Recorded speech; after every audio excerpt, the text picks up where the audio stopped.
नमस्कार मित्रों, जय श्री राधे कृष्णा। मेरा नाम है रंजीत कुमार और आज मैं आपको कराने वाला हूँ प्राचीन काली देह के दर्शन।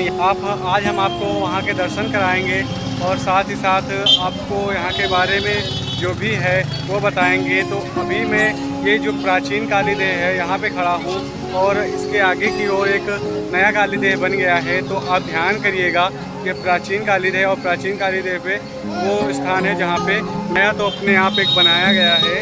तो अगर आप मेरे सामने की ओर देखेंगे, सामने की ओर देखने पे आप यहाँ पे ये परिक्रमा मार्ग है जहाँ पे बहुत से भक्तगण परिक्रमा करते हैं। और अगर आप इसके इस साइड जब चलते हैं या इस ओर, तो हमें काली देह की ओर जाना है। तो अभी हम आपको उस प्राचीन स्थान पे उस मंदिर की ओर ले जा रहे हैं। ये प्राचीन काली देह का मुख्य द्वार है जिसके माध्यम से हमें अंदर जाना है। तो अभी हम इसी के माध्यम से अंदर की ओर चलेंगे और अंदर की ओर आने पे हमें सर्वप्रथम कुछ ऐसा दृश्य देखने को मिलता है। अगर आप इस ओर देखेंगे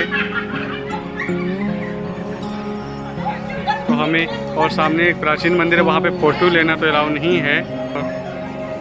इस साइड देख लेंगे तो प्राचीन समय में इस साइड यमुना मैया बहा करती थी। हालांकि मौजूदा समय में यहाँ पे ऐसे एक सड़क बना दी गई है और यमुना मैया इसके उस ओर बह कुंड है, सरोवर है, इसमें अभी तो पानी खैर नहीं है। और यहाँ पे सामने प्राचीन मंदिर है और हमें अगर सामने की ओर देखेंगे तो सबसे प्राचीन वृक्ष दिख जाएगा जो कि उस समय का बताया जाता है। तो अभी हम आपको उनके भी दर्शन करवाएंगे। तो मित्रों, यह मंदिर है और सामने की ओर अगर हम देखें तो हमें श्री कृष्ण जी कालिया नाग के ऊपर हमें विराजमान दिखाई दे जाएंगे। और यह सरोवर है,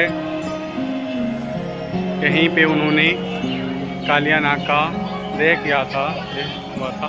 और अभी हम आपको उस वृक्ष की ओर ले जाएंगे।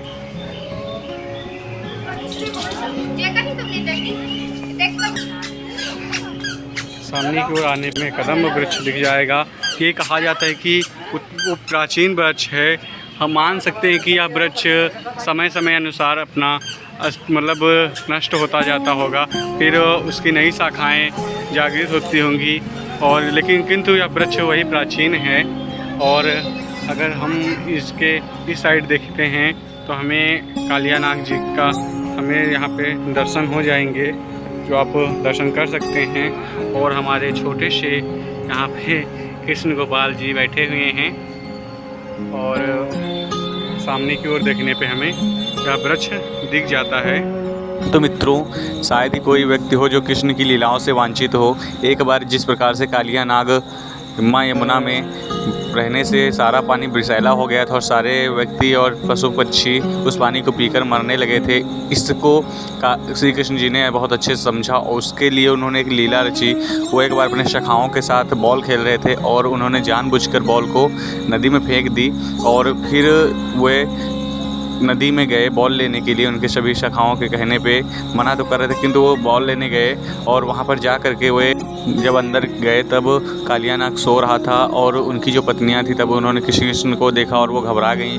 उन्होंने श्री कृष्ण को मना किया। उसके बाद जब कालिया नाग जगा तो वह श्री कृष्ण से युद्ध करने लगा। श्री कृष्ण ने कहा आप अपने स्थान की ओर चले जाइए, किंतु वह नहीं माना और युद्ध करने की बात करने लगा।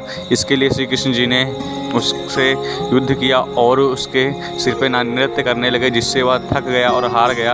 अंत में जब उससे कहा गया आप अपने स्थान की ओर चले जाइए, जब वह जाने लगा तो वह कहता था कि मुझे वहाँ पे गरुड़ मार डालेंगे। तो श्री कृष्ण ने कहा कि आपके सिर पे मेरे कदमों के निशान है, जिससे आपका गरुड़ कुछ नहीं करेंगे। फिर उसके बाद वह कालिया नाग वहाँ से चला गया।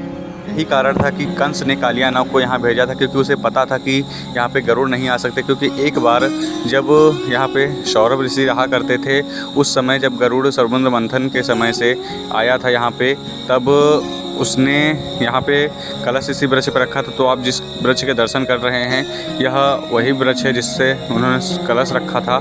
और ये वो स्थान है जहाँ से कालिया नाग पे श्री कृष्ण जी कूदे थे, जिसके आप दर्शन कर रहे हैं।